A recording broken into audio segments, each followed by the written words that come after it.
You know, for the last 40 years, there's been this invisible technology that's basically been the secret glue holding the entire music industry together. It shaped everything from massive movie scores to all that synth pop from the 80s. And it was all born from one man's incredible story of survival and vision. So today, we're going to dive into the story of MIDI. So to get us started, think about this for a second. What could possibly connect a full symphony orchestra, the soundtrack to your favorite video game from the 90s, and yet, even that little chirpy ringtone on your first flip phone? I mean, it seems totally random, right? But the answer is a single revolutionary idea. The answer to that puzzle, and the big idea that would completely change music, came from a man named Ikutaro Kakehashi. And as we're about to see, his journey was anything but easy. Before he could create a new language for sound, he first had to just survive a world that really seemed determined to break him. I mean, look at this. Kakehashi's early life was just one devastating blow after another. His parents died when he was only 2 years old. By 14, he's working in a shipyard during World War II. After the war, he couldn't get into university simply because he didn't have the money. And then, at just 17, he gets diagnosed with the exact same disease that killed his parents, severe tuberculosis. He ended up spending over 3 years in a hospital, just getting worse and worse. But Kakehashi was a fighter. To pay his bills, he started repairing clocks and radios for other patients, teaching himself everything from books. He finally got a spot in a trial for this new, super expensive drug called streptomycin, and it took literally every penny he had ever saved. But amazingly, it worked. He made a full recovery. So after cheating death, Kakehashi just poured all of that resilience and energy into a new passion, electronic music. This led him to start his first company, a venture that would see this meteoric rise and then an equally painful fall. He founded a company called Ace Electronic Industries and started creating these really innovative products, like the Rhythm Ace. Then at a trade show in the US, he connects with the famous Hammond Organ Company. And get this, together, they developed the world's first ever organ that had a rhythm machine built right in. Ace Electronics just exploded, eventually hitting a turnover of $40 million. But as it often goes, success brought in investors. And pretty soon, Kakehashi was a minority shareholder in the very company he built from scratch. The other shareholders then sold the company to a chemical conglomerate, a chemical company. They had absolutely zero interest in music. So Kakehashi was forced to just walk away from it all. But that resilience of his, it was his superpower. In 1972, he founded a new company you've probably heard of, Roland. And this time he wasn't just trying to build better instruments. No, he was setting out to solve a huge fundamental problem that was holding back the entire industry. He wanted to create a universal language for music. Okay, to really get his vision, you have to understand the pure chaos of the time. In the early 80s, the world of electronic music was kind of like the Tower of Babel. A synthesizer from one company couldn't talk to a drum machine from another. Every single piece of gear spoke its own unique, totally incompatible language. This made professional studios insanely expensive, and it really limited creativity. Kakehashi had this radical idea.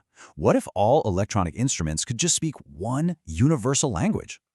His solution was a protocol he called MIDI, which stands for Musical Instrument Digital Interface. And here's the genius move. Instead of making it a proprietary Roland thing, he reached out to his biggest rivals. We're talking Yamaha, Korg, and an American company called Sequential Circuits, and he convinced them to work together on an open, shared standard that would help everybody.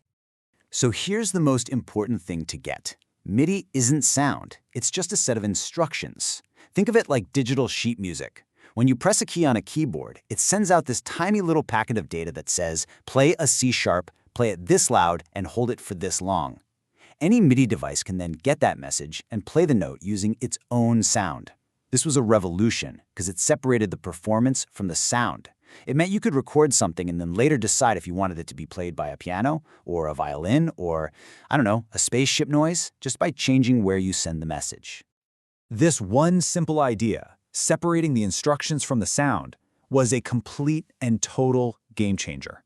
It didn't just solve a tech problem in a recording studio. Oh no, it sparked a creative revolution that would change how music was made, how it was heard, and how it was experienced forever. A huge reason for this was efficiency.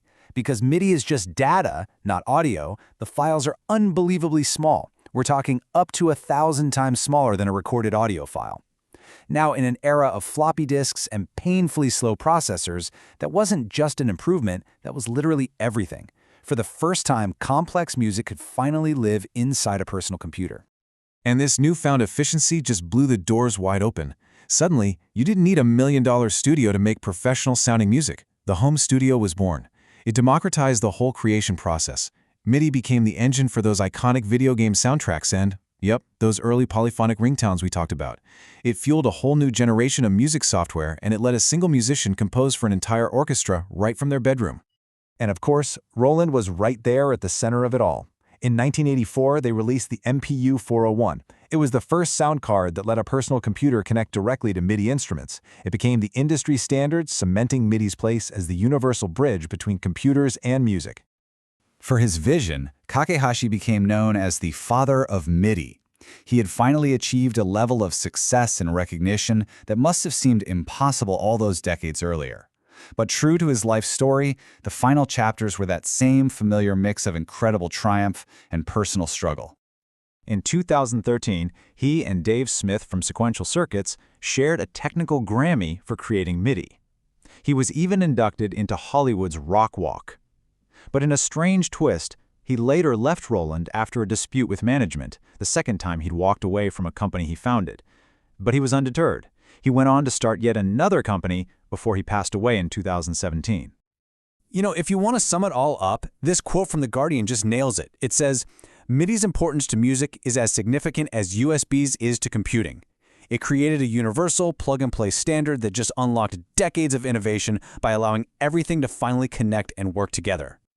Kakehashi's story really proves that sometimes the most powerful inventions aren't the loudest instruments, but the quiet languages that allow them all to speak to each other. And that kind of leaves us with a question, right? In today's world of AI art generators and virtual reality and all these new creative tools, what's going to be the next universal language that connects them all?